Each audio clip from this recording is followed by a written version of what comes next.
Guys, welcome back to my channel Bansal biology. आज का जो वीडियो है इसमें हम हाइपर सेंसिटिविटी पार्ट 4 के बारे में देखने वाले हैं। ये हाइपर सेंसिटिविटी का लास्ट पार्ट है। अगर इसके बारे में हम बात करें तो हाइपर सेंसिटिविटी 4 जो है वो totally cell mediated hypersensitivity होती है, यानी कि यहाँ पर कोई एंटीबॉडी का रोल नहीं आएगा, कोई भी एंटीबॉडी यहाँ पर आके रोल प्ले नहीं करेगी, सिर्फ और सिर्फ सेल्स यहाँ पर आएंगे और हाइपर सेंसिटिविटी का रोल प्ले करवाएंगे। हाइपर सेंसिटिविटी जो है उसको डिलेड टाइप हाइपर सेंसिटिविटी भी कहा जाता है, क्योंकि इसमें इसका जो रिस्पॉन्स है उसको आने में लगभग 1 to 2 डेज लग जाते हैं, इसलिए इसको डिलेड टाइप हाइपर सेंसिटिविटी भी कहा जाता है, DTH इन शॉर्ट। इसलिए इसको बोला जाता है क्योंकि यहाँ पर जो रिस्पॉन्स आता है वो 1 to 2 डेज में आता है। इसके लिए यहाँ पर जो हाइपर सेंसिटिविटी पार्ट 4 है इसके टोटल 2 पार्ट होते हैं। पहला पार्ट होता है सेंसिटाइजेशन, जिसमें जो हमारी बॉडी फर्स्ट टाइम उस एंटीजन के एक्सपोजर में आई है, उस फॉरेन मटेरियल के एक्सपोजर में आई है। दूसरा जो फेज होता है वो होता है इफेक्टिव फेज, जहाँ पे हमारी बॉडी जो है वो हाइपर सेंसिटिविटी कॉज करेगी। तो इसमें टोटल 2 फेज होते हैं। एक होता है सेंसिटाइजेशन फेज, जिसमें फर्स्ट टाइम हमने एक्सपोजर किया है, फर्स्ट टाइम एक्सपोज हुए हैं हम उस एंटीजन से, first time exposure of antigen यहाँ पे हुआ है। वही सेकंड क्या होता है, सेकंड होता है इफेक्टर में, जिसमें हम सेम एंटीजन से सेकंड टाइम एक्सपोज हुए हैं और इस बार सेकंड टाइम एक्सपोज होने की वजह से हमारी बॉडी इसके खिलाफ क्या शो करेगी, हाइपर सेंसिटिविटी शो करेगी। यहाँ पर अगर एंटीबॉडी का रोल नहीं आ रहा है तो हमारे सारे सेल्स को बताता कौन है, हमारे जो सेल्स हैं हाइपर सेंसिटिविटी करने वाले उनको बताता कौन है कि पैथोजन आया, एंटीजन आया। तो इनमें रोल प्ले करता है एपीसी सेल्स। एपीसी सेल्स क्या होते हैं, एपीसी सेल्स होते हैं एंटीजन प्रेजेंटिंग सेल। नाम से ही पता चल रहा है ये क्या करेंगे, एंटीजन को प्रेजेंट करेंगे। किसके सामने प्रेजेंट करेंगे, उन सेल्स के सामने प्रेजेंट करेंगे जो कि हमारी बॉडी में हाइपर सेंसिटिविटी कॉज करने वाले हैं। तो यहाँ पर अगर हम शुरुआत से देखें तो फॉर एग्जाम्पल यहाँ पर सबसे पहली बार आपकी बॉडी में कोई तो आया है, समझो कोई बैक्टीरिया आपकी बॉडी में फर्स्ट टाइम आया। अब बैक्टीरिया जब फर्स्ट टाइम आपकी बॉडी में आएगा तो उसको क्या किया जाएगा, यहाँ पर एपीसी सेल जैसे कि मैक्रोफेज सेल फॉर एग्जांपल, ये मैक्रोफेज सेल्स क्या करेंगे, इस बैक्टीरिया को एनगल्फ करेंगे, फेगोसाइटोसिस करेंगे और ये बैक्टीरिया इनके सेल के अंदर आ जाएगा। अब इस बैक्टीरिया को कुछ हिस्सा जो है, सिर्फ थोड़ा सा पार्ट जो है जो कि एंटीजन के तौर पे वर्क कर रहा है, वो ये एपीसी सेल दिखाएंगे। एपीसी सेल ऐसे शो करेंगे कि देखो मेरे पास एंटीजन प्रेजेंट है, ये इस बैक्टीरिया का मेरे पास एंटीजन प्रेजेंट है। वो शो करने के लिए जिस मॉलिक्यूल को यूज करते हैं वो होता है MHC2 मॉलिक्यूल। MHC2 मॉलिक्यूल यहाँ पर ये लेंगे और दिखाएंगे इसको बेसिस पे। फॉर एग्जांपल आप समझ सकते हैं MHC2 एक प्लेट है जिसके ऊपर आपने खाने को रखा है, तो यहाँ पर MHC2 एक तरीके से शो करने के लिए काम आ रहा है। किसको शो कर रहे हैं आप, यहाँ पर एंटीजन को शो कर रहे हैं। अब बात यहाँ पे आती है किसको शो किया जाएगा, यहाँ पर शो किया जाएगा नेइव टी सेल्स को। यहाँ पर किसको शो किया जाएगा, नेइव टी सेल को शो किया जाएगा, जो कि अभी मेच्योर नहीं हुए, बिल्कुल इमेच्योर टी सेल्स है। ये जो टी सेल्स होंगे इनके पास क्या प्रेजेंट होगा, इनके पास रिसेप्टर मॉलिक्यूल प्रेजेंट होगा जो कि यहाँ पर एक्टिवेट होगा इस MHC2 मॉलिक्यूल से और जो इस MHC2 मॉलिक्यूल के एंटीजन को पहचानेगा। इसी के साथ साथ यहाँ पर एक को रिसेप्टर भी प्रेजेंट होगा जो इसको पहचानने में मदद करता है, जिसका नाम होता है CD40। ठीक है, ये भी इसको पहचानने में मदद करेगा। एक बार यहाँ पर ये जो टी सेल है, नेइव टी सेल है, उसने पहचान लिया इस पैथोजन को। अब ये क्या करेगा, ये प्रोलिफरेट होगा, अपने नंबर को इंक्रीज करेगा, इसके साथ साथ ये डिफरेंशिएट हो जाएगा। एक पर्टिकुलर सेल्स में अभी ये डिफरेंशिएट होगा ताकि वही पर्टिकुलर सेल्स काम कर सके, यानी कि एक तरीके से मैच्योर हो रहा है, इमेच्योर से मैच्योर हो रहा है। तो ये क्या करेगा, प्रोलिफरेट होगा और उसी के साथ साथ डिफरेंशिएट होगा, जिसकी वजह से यहाँ पर बहुत सारे नंबर में सेल्स आ जाएंगे और इस टाइम जो हम सेल को नाम देंगे वो होगा TH1 cell, that is helper cell 1। तो यहाँ पर इस तरीके से बहुत सारे सेल्स बन जाएंगे। अब ये कब हुआ था, ये पहली बार हुआ था, तो आपकी बॉडी को कुछ पता नहीं चलेगा, आपकी बॉडी में कुछ रिस्पॉन्स क्रिएट नहीं हो रहा, आपको नहीं दिख रहा, ये सब अंदर हो रहा है। ये जो टी सेल्स है ये मेमोरी की तरह आपकी बॉडी में प्रेजेंट रहेंगे, ये मेमोरी की तरह आपकी बॉडी में बने रहेंगे। यहाँ पर जो ये एपीसी सेल्स है, जैसे कि मैंने कहा एक तो मैक्रोफेज है, इसके अलावा और कौन से सेल्स यहाँ पे हो सकते हैं, जैसे कि डेंड्राइटिक सेल्स हो सकते हैं, लैंगरहैंस सेल्स हो सकते हैं। ये सारे जो सेल्स हैं ये कैसे आ सकते हैं, एपीसी सेल्स के तरह वर्क कर सकते हैं। अब एपीसी सेल कहाँ प्रेजेंट होता है, एपीसी सेल पर्टिकुलरली उस लोकेशन पे होगा जहाँ पे बैक्टीरिया की एंट्री हुई है। फॉर एग्जांपल अगर स्किन में एंटर हुई है तो ये एपीसी सेल स्किन में प्रेजेंट होंगे। तो इस एपीसी सेल को ऑल द वे मूव करके कहाँ जाना पड़ेगा, इनको ऑल द वे मूव करके जाना पड़ेगा लिम्फ नोड पे, क्योंकि जो ये नेव सेल है वो कहाँ प्रेजेंट होंगे, वो लिम्फ नोड पे प्रेजेंट होते हैं। फिर लिम्फ नोड में जाके इन्होंने नेव सेल को एक्टिवेट किया और नेव सेल को किस में कन्वर्ट कर दिया, टी हेल्पर 1 सेल में कन्वर्ट कर दिया, डिफ्रेंशिएट कर दिया। अब ये मेमोरी के तौर पे यहाँ पे प्रेजेंट है, तब तक प्रेजेंट होंगे जब तक इफेक्टर जब तक सेकेंड टाइम एक्सपोजर नहीं होता और जब तक हमें इफेक्ट नहीं कॉज करना। तो इसी तरीके से ये इंतजार करेंगे। ये हो गया सेंसिटाइजेशन फेज। अब सेकेंड फेज आएगा जिसका नाम होगा इफेक्टर फेज, जिस फेज में ये सेकेंड टाइम उस सेम एंटीजन से एक्सपोजर हुएगा।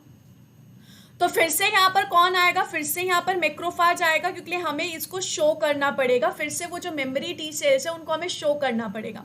तो फिर से यहाँ पर कौन आया, मैक्रोफाज आया। फिर से यहाँ पर क्या हुआ, हमने सेम बैक्टीरिया को फिर से इनकी बॉडी में इंसर्ट हुआ, ये सेम बैक्टीरिया। अब ये सेम बैक्टीरिया को इन्होंने फिर से एनगल्फ कर लिया। इसके एनगल्फ करने के बाद सेम MHC2 मॉलिक्यूल से शो करेंगे। पहले जितनी भी चीज़ें हुई थी वही सारी रिपीट हो रखी है। पर यहाँ पर जब एक्टिवेशन की बात आएगी, जब दिखाने की बात आएगी, तो ये किसको अब दिखाएंगे, यहाँ पर ये शो कर रहे हैं पहले से सेंसिटाइज टी सेल को। यहाँ पर पहले से जो सेंसिटाइज टी सेल थे, यानी कि टी हेल्पर 1 सेल थे जो कि ऑलरेडी सेंसिटाइज्ड है, वो यहाँ पर इस एंटीजन को देखेंगे। इन्होंने वही रिसेप्टर मॉलिक्यूल, वही यहाँ पर को रिसेप्टर आया, सेम वही सारी चीज़ें होंगी। लेकिन इस टाइम ये क्या हो जाएंगे, इस टाइम ये एक्टिवेट हो जाएंगे। सेंसिटाइज के साथ साथ ये अब एक्टिवेट हो गए। अब ये क्या करने लगेंगे, अब ये चीज़ों को सिक्रीट करने लगेंगे जिससे ये सामने वाले सेल्स को भी एक्टिवेट कर दे। जैसे कि अब ये क्या करने लग गए, यहाँ पर इन्होंने रिलीज कर दिया इंटरफेरॉन को। इंटरफेरॉन को रिलीज कर दिया। इसकी वजह से क्या होगा, इसकी वजह से मैक्रोफाज एक्टिवेट हो जाएगा। इसी के साथ साथ यहाँ पर इनके मेम्ब्रेन पे ही प्रेजेंट होगा एक मॉलिक्यूल जिसको बोलते हैं TNF बीटा। ये TNF बीटा भी क्या करेगा, ये TNF बीटा जाके मैक्रोफाज को एक्टिवेट कर देगा। अब हमें इन टोटल क्या करना है, मैक्रोफाज को एक्टिवेट करना। इसी के साथ साथ यहाँ पर एक और प्रेजेंट होगा TNF बीटा भी। यहाँ पर एक और को भी रिलीज कर दिया, TNF बीटा। बीटा तो रिलीज हो चुका था, TNF अल्फा। ये सारी चीज़ें यहाँ पर अब रिलीज की जाएंगी। ये सब रिलीज क्यों हो रही है, ये सारे साइटोकाइंस रिलीज क्यों हो रहे हैं, ताकि ये जो मैक्रोफाज है, रेस्टिंग स्टेज में जो मैक्रोफाज था, अब इसको किस में कन्वर्ट कर दिया जाए, इसको एक्टिवेट स्टेज में ले आया जाए, इसको एक्टिवेट कर दिया जाए। वंस यहाँ पे मैक्रोफाज एक्टिवेट हो जाएगा तो ये क्या करने लगेगा, अब ये बहुत ज़्यादा फेगोसाइटोसिस करने लगेगा। इसका काम क्या होगा, इसका काम होगा फेगोसाइटोसिस करना, उसी के साथ साथ लाइटिक एंजाइम्स को रिलीज करना। तो ये क्या करने लगेगा, यहाँ पर ये और अमाउंट में फेगोसाइटोसिस करने लगेगा, उसी के साथ साथ ये लाइटिक एंजाइम्स को रिलीज करने लगेगा, ताकि जो आसपास के जो सेल्स हैं उनको क्या कर सके, उनको डैमेज कर सके, उनको मार सके। क्योंकि उनमें क्या आ चुका है, उनमें बैक्टीरिया आ चुका है। अगर आप यहाँ पर देख सकते हैं तो बैक्टीरिया को एनगल्फ कर दिया जाता है। बाकी सेल्स भी बैक्टीरिया को एनगल्फ कर लेंगे, बाकी सेल में भी बैक्टीरिया आ जाएगा, क्योंकि वो इंट्रासेल्यूलर बैक्टीरिया। और एक बार बैक्टीरिया अंदर आ गया तो उसको डिस्ट्रॉय करने के लिए लाइटिक एंजाइम्स रिलीज किए जाएंगे। साथ ही साथ जो मैक्रोफाज है वो एनगल्फ करने लगेगा, फेगोसाइटोसिस करने लगेगा। उसी के साथ साथ ही यहाँ पर जो मैक्रोफाज है, एक्टिवेटेड मैक्रोफाज है, वो खुद भी कुछ साइटोकाइंस को रिलीज करने लगेगा ताकि वो और सेल्स को एक्टिवेट कर सके। जैसे कि ये यहाँ पर किस किस को रिलीज करने लगेगा, अब यहाँ पर जो मैक्रोफाज है जो खुद एक्टिवेटेड है उसने भी चीज़ों को रिलीज करने लग दिया। फॉर एग्जाम्पल ये रिलीज करेगा TNF अल्फा को, और उसी के साथ साथ ये रिलीज करेगा इंटरल्यूकिन को, इंटरल्यूकिन 1 बीटा को ये रिलीज करेगा। ये सारे क्या हैं, ये सारे साइटोकाइन है जो कि और सेल्स को एक्टिवेट करेंगे। ये जो है और सेल्स को लेकर आएंगे। जैसे कि अब यहाँ पर और आ जाएंगे मोनोसाइट्स, और मोनोसाइट्स के साथ साथ यहाँ पर और कौन आ जाएगा, न्यूट्रोफिल्स आ जाएंगे। इन सेल्स को भी अट्रैक्ट किया जाएगा, इन सेल्स को भी अब एक्टिवेट कर दिया जाएगा। ये सारी चीज़ें तो है बहुत नॉर्मली चलती हैं, ये कुछ अलग नहीं है। ये पूरा का पूरा प्रोसेस जो अभी हमने देखा बिल्कुल नॉर्मल है। दिक्कत कब आने लगती है, दिक्कत तब आने लगेगी जब ये वाला जो पूरा प्रोसेस हो रहा है, स्टिल एंटीजन जो है वो क्लियर नहीं हो रहा, एंटीजन स्टिल प्रेजेंट है हमारी बॉडी में।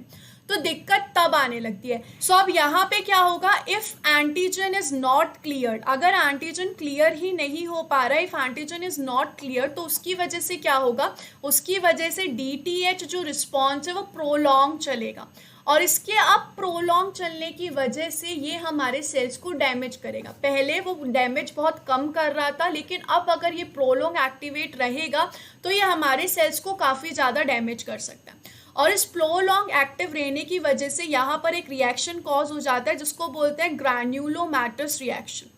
यहाँ पर कौन सा रिएक्शन हो जाएगा, ग्रैन्युलोमैटस रिएक्शन होने लगेगा। इसमें होता क्या है, इसमें बहुत सारे मैक्रोफाज एक्टिवेट हो जाएंगे, और वो सारे मैक्रोफाज इस तरीके से पाइल अप होने लगेंगे, एक के बाद एक, यहाँ पर जो मैक्रोफाज सेल्स है वो पाइल अप होने लग जाएंगे। ये बहुत सारे एक्टिव हो जाते हैं तो एक दूसरे से अब ये अडेयर करने लग जाएंगे, क्योंकि बहुत ज़्यादा मैक्रोफाजेस एक्टिव हो चुके हैं। इनफैक्ट कुछ मैक्रोफाज फ्यूज़ भी कर जाते हैं। यहाँ पर कुछ मैक्रोफाज क्या करेंगे, फ्यूज़ कर जाएंगे, जिसकी वजह से एक बड़ा सेल बन जाएगा और उस सेल के पास बहुत सारे न्यूक्लियस प्रेजेंट होंगे, तो यहाँ पर मल्टी न्यूक्लिएटेड सेल भी बन जाएगा।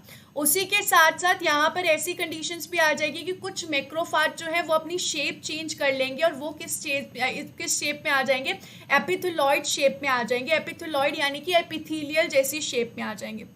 तो यहाँ पर कुछ ने क्या किया, कुछ ने अपना शेप भी चेंज कर लिया और ये आ गए हैं एपिथेलॉइड शेप में। ये सब होने की वजह से क्या होगा, ये सब है मैक्रोफेज सेल्स ही, लेकिन इनका अमाउंट इतना ज़्यादा हो चुका है कि इन्होंने जो नॉर्मल सेल्स है उनको रिप्लेस करना शुरू कर दिया, क्योंकि जगह लिमिटेड है। तो अब नॉर्मल सेल्स की जगह क्या आ जाएंगे, इतने सारे मैक्रोफेज आ जाएंगे, और उसी के साथ साथ वो डैमेज भी क्रिएट कर रहे हैं, जिसकी वजह से यहाँ पर क्या हो जाएगा, जिसकी वजह से यहाँ पर ग्रैन्युलोमास बन जाएगा, यानी कि ग्रैन्युलोमास रिएक्शन हो जाएगा। तो यहाँ पर सिंथेसिस हो गई ग्रैन्युलोमास की, जिसमें क्या होगा, बहुत सारे मैक्रोफेज अधेर हो चुके हैं, किसी ने अपना शेप चेंज कर लिया, और कोई मल्टी न्यूक्लिएटेड हो चुके हैं। ये जो रिएक्शन है, ये रिएक्शन फिर हमारे नॉर्मल सेल्स को भी डैमेज करने लगेगा, क्योंकि यहाँ पर बहुत ज़्यादा अमाउंट में लाइटिक एंजाइम्स रिलीज हो रहे हैं, और बहुत ज़्यादा अमाउंट में मैक्रोफेजेस जो है वो फेगोसाइटोसिस भी कर रहे हैं। ये जो कंडीशन है, ये जनरली किस कंडीशन में की जाती है, अगर हमें स्किन टेस्ट करना है, फॉर एग्जांपल हमें देखना है कि क्या कोई पर्सन पहले इन्फेक्टेड हुआ है ट्यूबरक्यूलोसिस से, तो उस टाइम पे ये किया जाता है। इसमें स्किन टेस्ट इसको बोलते हैं ट्यूबरक्यूलोसिस के लिए। इसमें क्या बोला जाता है, स्किन टेस्ट फॉर ट्यूबरक्यूलोसिस। तो यहाँ पर क्या है, माइक्रोबैक्टीरियम अगर ट्यूबरक्यूलोसिस से अगर कोई पर्सन पहले इन्फेक्टेड हुआ है, तो उसका देखने के लिए कि क्या वो पर्सन इन्फेक्टेड हुआ है या नहीं हुआ, ये टेस्ट किया जाता है। इस टेस्ट में क्या किया जाएगा कि यहाँ पे माइकोबैक्टीरियम ट्यूबरक्यूलोसिस की जो सेल वॉल होती है, यहाँ पर इसकी सेल वॉल से कुछ प्रोटीन्स को एक्सट्रैक्ट किया जाएगा। सिर्फ और सिर्फ प्रोटीन्स लिए जाएंगे, पूरा का पूरा माइकोबैक्टीरियम आपकी बॉडी में नहीं दिया जाएगा। इस टाइप को बोलते हैं PPD। PPD यानी कि purified protein derivative, purified protein derivative. इस प्यूरिफाइड प्रोटीन डेरिवेटिव को आपकी बॉडी में इंसर्ट किया जाएगा, आपकी स्किन में इंसर्ट किया जाएगा, यानी कि इंट्राडर्मली आपको दिया जा रहा है। अब यहाँ पर क्या होगा, यहाँ पर सेम आपकी बॉडी में जो स्किन सेल में लैंगरेंज सेल्स हैं, डेंड्राइटिक सेल्स हैं, वो एक्टिवेट हो जाएंगे। और अगर आपकी बॉडी में पहले ट्यूबरक्यूलोसिस हुआ है तो सेंसिटाइजेशन फेज ऑलरेडी हो रखा है, तो अब कौन सा फेज होगा, इफेक्टर फेज आएगा। इफेक्टर फेज आने की वजह से यहाँ पर जहाँ पे भी वो स्किन में दिया गया है, वो स्किन पूरी रेडिश हो जाएगी, क्योंकि वहाँ पे ब्लड फ्लो इंक्रीज हो गया, वहाँ पे पूरा ये रिएक्शन चल रहा है, जिसकी वजह से यहाँ पर क्या होगा, रेडनेस दिखेगी, स्वोलन दिखेगा। ये जनरली कितनी देर में होता है, इसको टाइम लगता है 42 से लेकर 72 आवर्स में आपको अच्छे से पूरा रिजल्ट यहाँ पे स्वोलन दिखने लगेगा। क्योंकि यहाँ पे जब आप इतनी सारी चीज़ को एक्टिवेट करोगे तो ये सब करने में 24 आवर्स मिनिमम लगते हैं, और पीक कब आता है, 48 से 72 आवर्स के बाद आता है। इसलिए हमने बोला था कि डिलीट टाइप हाइपोसेंसिटिविटी के लिए इफेक्टर फेज को आने में टाइम लगता है, ये सारी चीज़ों को एक्टिवेट होने में टाइम लगता है। तो ये सारी चीज़ें देखने को होती है कि माइकोबैक्टीरियम आपकी बॉडी में आया था पहले या फिर नहीं आया था। इसको बोला भी जाता है, इसको बोला जाता है ट्यूबरक्यूलिन टेस्ट। इसको ट्यूबरक्यूलिन टेस्ट भी बोला जाता है। जिस कंडीशन में आपके जो वो हैंड है उसमें रेडनेस आने लगेगी, स्वोलन हो जाएगा, वो अगर वो पहले इन्फेक्टेड हुआ है। और अगर पहले इम्पैक्टेड नहीं हुआ है तो हमने कुछ प्रोटीन ही दिया है, तो आपकी बॉडी में इतना रिएक्शन नहीं क्रिएट होगा। कुछ भी आपकी बॉडी में क्रिएट होगा तो उससे हमें पता चल जाएगा आप पहले इन्फेक्टेड हुए थे या नहीं हुए थे। तो ये एक पहला तरीका होता है हाइपर सेंसिटिविटी का वर्क करने का। इसी के साथ साथ हाइपर सेंसिटिविटी और तरीकों से भी हो सकती है।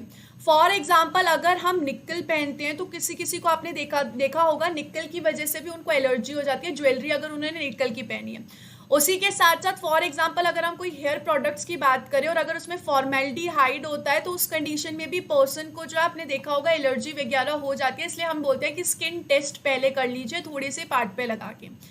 इसी के साथ साथ यहाँ पर कुछ प्लांट्स होते हैं जिनका नाम होता है पॉइजन आइवी, पॉइजन ओक। इनकी वजह से भी हाइपर सेंसिटिविटी हो सकती है। पॉइजन ओक, ऐसे कुछ प्लांट्स की वजह से भी हाइपर सेंसिटिविटी नॉर्मली होती है अगर आपने उनको टच कर लिया तो। अब यहाँ पर होती क्या है, ये सारी जितनी भी चीज़ें हैं ये हमारे स्किन से एंटर करेगी। यहाँ पे हमारी स्किन है, ऑब्वियसली उधर से ही एंटर करेगी, हमारी स्किन पे ये टच कर जाती है। तो यहाँ पर हमारी स्किन में जो नॉर्मल प्रोटीन प्रेजेंट होंगे, जो भी हमारे नॉर्मल प्रोटीन है उनसे आके ये जितने भी मॉलिक्यूल है, इधर निक्कल है, इधर फॉर्मेल्डिहाइड है या फिर पॉइजन एवी और पॉइजन ओक का कोई प्रोटीन है, ये क्या करते हैं, ये हमारे नॉर्मल प्रोटीन से आके बाइंड करते हैं, हमारे नॉर्मल प्रोटीन को मॉडिफाई करते हैं और इनसे आके ये चीज़ें बाइंड कर जाती हैं। जैसे कि यहाँ पर ये जो पॉइजन एवी और पॉइजन ओक है ये रिलीज करते हैं केमिकल को जिसका नाम होता है यूरोशियोल, जो है ये रिलीज करता है, जिसकी वजह से ये क्या करेगा, ये भी प्रोटीन पे आके बाइंड कर जाएगा और इस प्रोटीन को मॉडिफाई कर देते हैं। अब यहाँ पर ये जो रिएक्शन है डिफरेंट टाइप से हाइपर सेंसिटिविटी कॉज कर सकते हैं। पहले जैसे नहीं कि सिर्फ एक ही तरीका था, यहाँ पर जो हाइपर सेंसिटिविटी है 3 तरीके से कॉज हो सकती है। आइदर यहाँ पे एक्टिवेट किया जाएगा TH1 सेल्स को, और यहाँ पे एक्टिवेट किया जा सकता है T17 सेल्स को, और यहाँ पर एक्टिवेट किया जा सकता है CD8 पॉजिटिव T सेल्स को। हर एक तरीके से अलग अलग चलेगा, सबके बारे में हम देखते हैं। सो यहाँ पर फॉर एग्जांपल एक प्लांट प्रेजेंट है, इस तरीके से प्लांट है जिसको हमने टच कर दिया है और यहाँ में हो चुकी है सेंसिटिविटी, हाइपर सेंसिटिविटी, तो जिसकी वजह से यहाँ पर ये यूरोशियोल अंदर आ चुका है। अब ये क्या करेगा, ये हमारे प्रोटीन से, नॉर्मल प्रोटीन से बाइंड करेगा, जिसकी वजह से क्या होगा, जिसकी वजह से हमारे स्किन में फॉर एग्जांपल जो डेंड्राइटिक सेल्स हैं या फिर जो लैंगरहैंस सेल्स हैं वो क्या करेंगे, वो इसको अंदर ले लेंगे, अपने अंदर क्या कर लेंगे, वो एनगल्फ कर लेंगे, जिसकी वजह से ये प्रोटीन और ये जो पार्टिकल है ये आ चुका है हमारे सेल के अंदर। अब यहाँ पर क्या होगा, ये जो डेंड्राइटिक सेल है ये कहाँ जाएगा, इस डेंड्राइटिक सेल ने ले लिया है इस प्रोटीन को और इस केमिकल को अपने अंदर। एक बार यहाँ पर ये प्रोटीन और ये केमिकल आ चुका है तो ये dendritic cell all the way जाएगा सेम लिम्फ नोड के पास। लिम्फ नोड पे वहाँ पर वो क्या करेगा, लिम्फ नोड पे वहाँ पर वो सेंसिटाइज कर देगा T सेल्स को। तो यहाँ पर किसकी फॉर्मेशन हो जाएगी, यहाँ पर T हेल्पर सेल 1 की फॉर्मेशन हो जाएगी। सेम ये वही प्रोसेस होगा जो हमने पिछली बार देखा था, इसलिए हम इसको शॉर्ट में देखेंगे। यहाँ पर सेम MHC2 आ जाएगा, MHC2 शो करेगा इस एंटीजन को, जिसकी वजह से T हेल्पर सेल के जो इफेक्टर मॉलिक्यूल है वो इसको पहचानेंगे, यानी कि रिसेप्टर मॉलिक्यूल इसको पहचानेंगे। उसी के साथ साथ यहाँ पर CD4 पॉजिटिव भी इसको पहचानेगा। सेम पहले के जैसे ये जो सेंसिटाइज सेल है ये अगर इफेक्टर हो गया है, इफेक्टर सेंसिटाइज्ड हो चुका है, तो उस कंडीशन में क्या होगा, उस कंडीशन में ये रिलीज करेगा कुछ साइटोकाइंस को, जैसे कि हमने देखा था यहाँ पर रिलीज होंगे इंटरफेरॉन एंड गामा रिलीज होगा, उसके साथ साथ ही यहाँ पर रिलीज होंगे TNF मॉलिक्यूल्स भी, जो क्या करेंगे, यहाँ पर ये सब एक्टिवेट होने के बाद they will activate the macrophage. इनका काम क्या होगा, मैक्रोफाज को एक्टिवेट होना। एक बार अगर यहाँ पर मैक्रोफाज एक्टिवेट हो चुका है तो सेम ये वही कंडीशन फिर से दोहराएगा। ये क्या क्या रिलीज करेगा, यहाँ पर ये लाइटिक एंजाइम्स को रिलीज करेगा जो कि सेल्स को डैमेज करेंगे। उसी के साथ साथ यहाँ पर ये रिलीज करेगा इंटरल्यूकिन को, जो कि और सेल्स को एक्टिवेट करेंगे, और उसी के साथ साथ ये TNF को रिलीज करेगा जो कि और सेल्स को एक्टिवेट करेंगे। पूरा का पूरा प्रोसेस सेम चलेगा। यहाँ पर जो है इनकी वजह से, ये सब रिलीज होने की वजह से यहाँ पर मोनोसाइट सेल्स भी आ जाएंगे और उसके साथ साथ ही न्यूट्रोफिल सेल्स भी आ जाएंगे। ये उस स्पेसिफिक जगह पे स्किन में जाके फिर से डैमेज को कॉज करेंगे पूरा का पूरा। तो यहाँ पर हम एक बार फिर से देख ले, डेंड्राइटिक सेल एक्टिवेट हुआ, वो लिम्फ नोड में गया, उसने लिम्फ नोड में जाके TH1 को एक्टिवेट करवाया। TH1 एक्टिवेट होने के बाद फिर से ये स्किन में जाएगा, स्किन में जाने के बाद ये सारे केमिकल्स को रिलीज करेगा और वहाँ पे प्रेजेंट मैक्रोफाज सेल्स को एक्टिवेट करेगा और मैक्रोफाज को सेल्स को अट्रैक्ट करेगा, जिसकी वजह से यहाँ पर मैक्रोफाज और केमिकल रिलीज करेंगे, जिसकी वजह से और सेल्स आएगा। तो ये पहला तरीका था। दूसरा तरीका यहाँ पर ये है कि एक बार ये यूरोशियोल अंदर आ चुका है, अब ये क्या करेगा, इसको सेल्स अपने अंदर ले लेंगे। सेल्स यहाँ पे यूरोशियोल को इन्होंने ले लिया, ठीक है। तो फॉर एग्जांपल यहाँ पर ये स्किन सेल्स जो हैं, स्किन सेल ने ही इसको अंदर ले लिया। स्किन सेल एक बार इसको अंदर ले लेंगे तो ये अंदर आने के बाद क्या करेगा, अंदर आने के बाद स्किन सेल के प्रोटीन्स के साथ ये बाइंड हो जाएगा। एक बार ऐसा हो गया तो ये प्रोटीन और इसको ईआर में ले लिया जाएगा, सेल के इस ईआर में ले लिया जाता है और ईआर में ही ये जो यूरोशियोल है और ये जो पेप्टाइड है इसको मॉडिफाई कर दिया जाता है। एक बार ऐसा हो गया तो इन मॉलिक्यूल को अब कैसे शो किया जाएगा, इन मॉलिक्यूल को MHC2 के थ्रू शो नहीं किया जाएगा, उल्टा इनको MHC1 के थ्रू शो किया जाएगा। तो यहाँ पर MHC1 आएगा। अगर यहाँ पे MHC1 आ रहा है तो ऑब्वियसली यहाँ पर टी हेल्पर 1 सेल को एक्टिवेट नहीं किया जाएगा, उल्टा यहाँ पे साइटोटॉक्सिक टी सेल को एक्टिवेट किया जाता है। तो यहाँ पर इस बार एक्टिवेशन किसका हो रहा है, दूसरे सेल का हो रहा है, that is cytotoxic T cell. ये कौन से सेल है, TCL साइटोटॉक्सिक टी सेल। ये जो साइटोटॉक्सिक टी सेल है अगर ये एक बार एक्टिवेट हो गए तो नाम से ही पता चल रहा है साइटोटॉक्सिक। ये क्या करेंगे, सबसे पहले तो ये यहाँ पर इस स्किन सेल को मार देंगे। किस तरीके से मार देंगे इन स्किन सेल्स को, यहाँ पर ये रिलीज करेंगे कुछ एंजाइम जिनका नाम होता है परफोरिन और उसी के साथ साथ एक और एंजाइम होता है जिसका नाम होता है ग्रेनजाइम।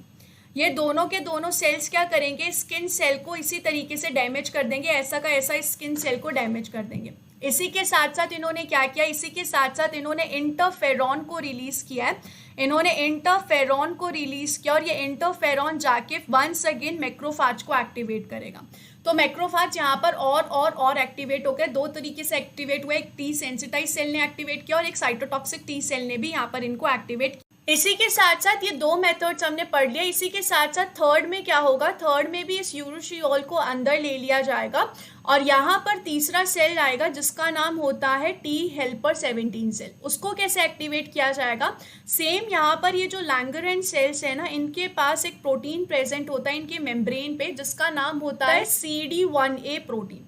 इस CD1A प्रोटीन से आके यहाँ पर ये यूरोशियोल बाइंड हो जाएगा। एक बार इससे अगर बाइंड हो गया तो यहाँ पर ये किसको एक्टिवेट कर सकता है, यहाँ पर ये एक्टिवेट कर सकता है TH17 सेल को। एक बार यहाँ पर TH17 सेल्स ने इसको पहचान लिया, इस यूरोशियोल को पहचान लिया CD1A से बाइंड हुए तो ये क्या करेगा, ये भी रिलीज करने लगेगा साइटोकाइंस को, जैसे कि यहाँ पर ये रिलीज करने लग रहा है इंटरल्यूकिन 17 को और इंटरल्यूकिन 22 को। इन दोनों इंटरल्यूकिन को रिलीज करेगा जिसकी वजह से यहाँ पर ये क्या करने लगेंगे, ये रिक्रूट करने लगेंगे न्यूट्रोफिल्स को और उसी के साथ साथ मैक्रोफाज को। न्यूट्रोफिल्स और मैक्रोफाज यहाँ पर उस लोकेशन पे आ जाएंगे जहाँ पर ये सारा का सारा चीज़ें चल रहा है और ये दोनों सेल्स यहाँ पर आ गए तो ये टिश्यू को डैमेज करेंगे और इन्फ्लामेटरी रिस्पॉन्सेस कॉज करेंगे। तो इतना सारी चीज़ें यहाँ पर चलेगा अगर सिर्फ और सिर्फ आपकी बॉडी में एक यूरोशियोल आ गया, निकल आ गया या फिर फॉर्मेल्डिहाइड आ गया और अगर आप उससे एलर्जिक हैं तो ये सारी कंडीशंस आपकी बॉडी में चलेगी। तीन तरीके से एक्टिवेट किया जाएगा, टी हेल्पर 1 सेल एक्टिवेट कर रहा है, उसी के साथ साथ साइटोटॉक्सिक सेल एक्टिवेट हो रहा है, TH17 सेल एक्टिवेट हो रहा है। टी हेल्पर सेल को सेम उसी तरीके से एक्टिवेट किया जाएगा, मैक्रोफाज एक्टिवेट होगा, वो फेगोसाइटोसिस करेगा, लाइटिक एंजाइम रिलीज करेगा और चीज़ें रिलीज करेगा ताकि और सेल्स आए। उसी के साथ साथ यहाँ पर साइटोटॉक्सिक टी सेल एक्टिवेट होंगे जिनका काम क्या होता है, जिनका काम खुद रिलीज करना होता है एंजाइम से और वो सेल को ऐसे ही किल कर सकते हैं। उसी के साथ साथ वो मैक्रोफाज को एक्टिवेट करेंगे। उसी के साथ साथ यहाँ पे टी हेल्पर 17 सेल्स को एक्टिवेट करने के लिए कौन रिस्पॉन्सिबल है, लैंगरहैंस सेल रिस्पॉन्सिबल है जो स्किन में प्रेजेंट होते हैं, उनके पास CD1A प्रेजेंट होता है जो कि सेल्स को एक्टिवेट कर सकता है। तो इस तरीके से इन टोटल 3 तरीकों से यहाँ पर एक्टिवेशन किया जाता है और इन ऑल क्या करेगा, इन ऑल यहाँ पर ये जो स्किन है उधर डैमेज कॉज करेगा क्योंकि यहाँ पर ये पूरी की पूरी जो बात चल रही है वो स्किन में चल रही है। सिर्फ इतना वाला जो पार्ट है जिसमें हमने टी सेल को एक्टिवेट किया ये सिर्फ लिम्फ नोड में हो रहा है, बाकी सारी कंडीशन टी सेल में हो रही है तो बाकी सारी कंडीशन स्किन में हो रही है तो स्किन को ही डैमेज किया जा रहा है। तो इस तरीके से यहाँ पर हाइपर सेंसिटिविटी पार्ट 4 चलता है। I hope this video was really helpful for you और ये आपको मदद करेगा आपके एग्जामिनेशन में। Thank you so much for watching this video and don't forget to subscribe my channel guys. Thank you so much.